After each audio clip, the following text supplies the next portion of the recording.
What's good, YouTube?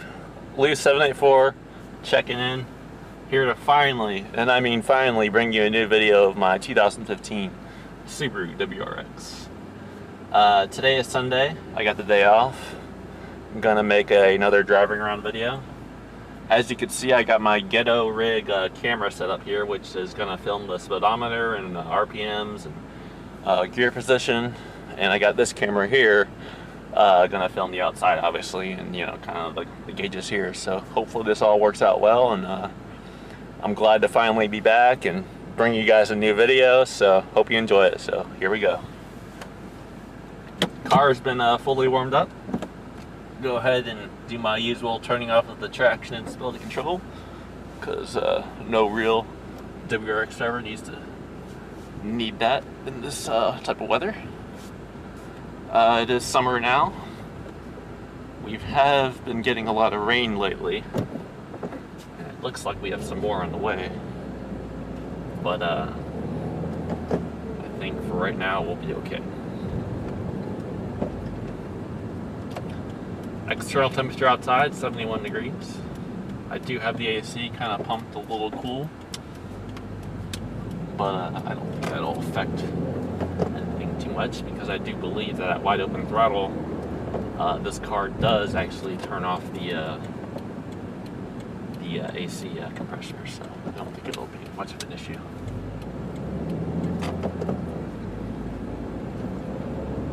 I'm gonna do my usual drive onto the back roads where the speed limit is a little higher, as well as having a lot less traffic, so that always is beneficial.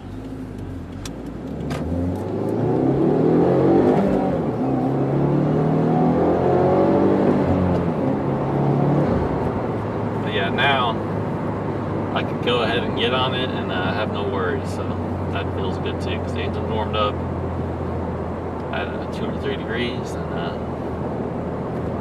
give her what she's got.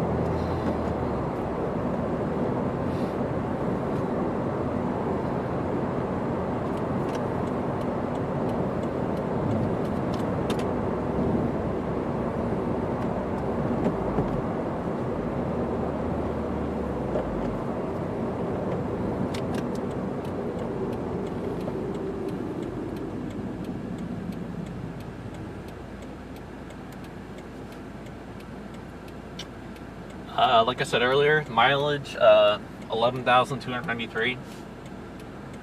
Car's been still running and doing really good.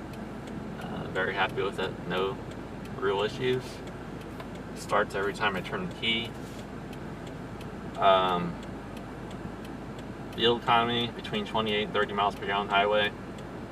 With a combined city, I'm going to say I'm around 23, or sorry, not 23, 24, 25. Just pretty much very happy with it. Doing very good.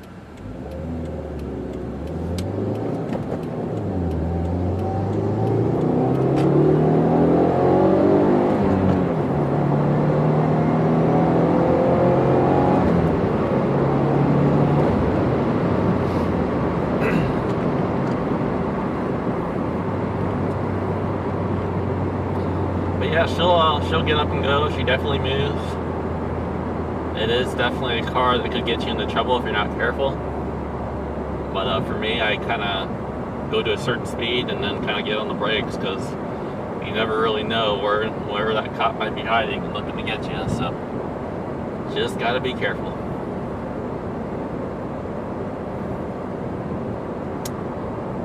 Something I wanted to mention that I thought was kind of funny was at 10,000 miles, I did change the air filter in my car. Instead of going with the stock air filter, I decided to go with the Perrin high flow, just a stock actual, stock, basically a stock panel air filter, not like an extra cold air intake. But I did upgrade that, and I did look at the old air filter, and the funny thing was my old air filter had about, I want to say 8 or 9 bees, and like big bees, like bumblebees and actual yellow jackets, which I thought was kind of funny, because the fact that this car is a WRX and it kind of does have that rumble. I found it funny that there's bees in my air filter, which is something I've never seen in my previous cars. But I thought it was worth mentioning because It was something I was not used to seeing, and it was quite fun.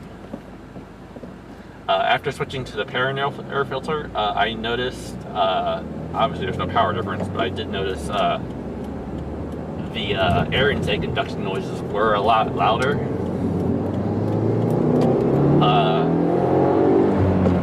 I notice when I get off the throttle, there's kind of that whoosh sound that I didn't actually get before. Sorry, I was talking slow because I'm concentrating when I'm driving.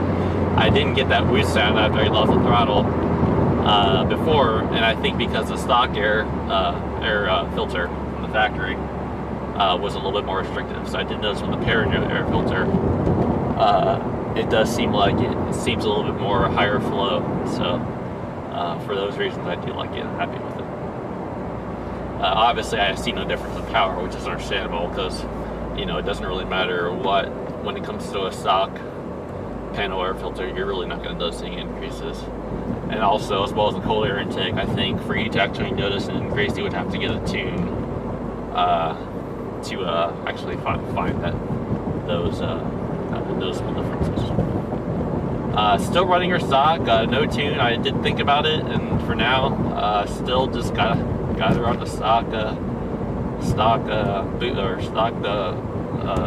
ECU. So I did not make any changes, and maybe in the future I might consider it. One thing I did want to do is take my car to the Route 66 drag strip. There's one in town in Joliet, and I did kind of want to get a quick rundown of what this car will do stock. You know, my 60-foot times, quarter mile, and you know, see what she'll do. In terms of making my runs better, the only things I can think of that could make my car a little bit, maybe a little bit quicker in terms of a little bit reduced weight would be to one thing, run the fuel tank not extraordinary low. I mean, obviously I know you're not supposed to run your fuel tank really low. It's not good for the fuel pump because it will it can cause it to overheat, and also there's a lot of contaminants that could be in your fuel tank that your car will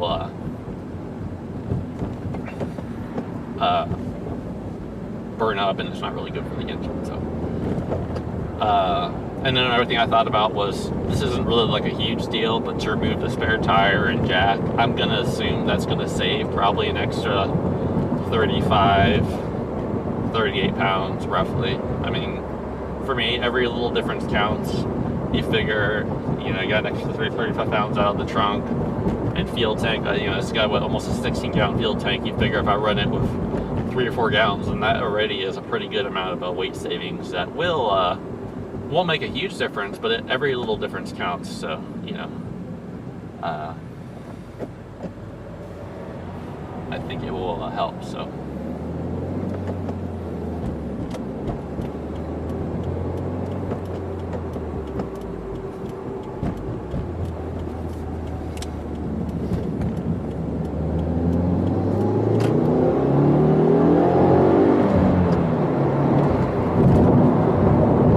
Right there, it kind of did that whoosh as I leapt between the gears. I don't know if you can hear it with the camera, but